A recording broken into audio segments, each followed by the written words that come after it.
عزیز ناظرین، آج کے اس ویڈیو میں بہت ہی پاورفل، آسان اور بہترین وظیفہ یا عمل بتائیں گے انشاءاللہ، جس سے آپ کا مسئلہ حل ہو سکتا ہے اور آپ کی پریشانی بھی دور ہو سکتی ہے،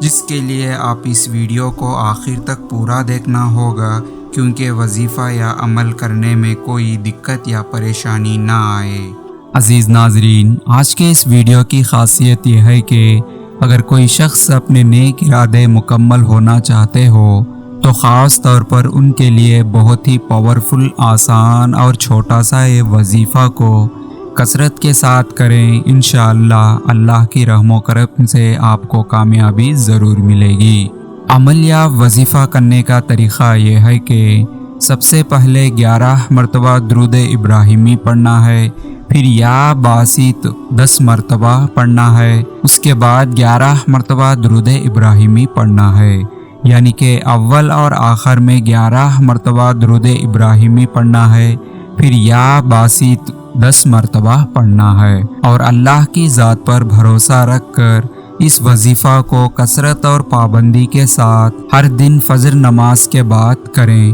انشاءاللہ اللہ کی رحم و کرم سے مدد ضرور ملے گی۔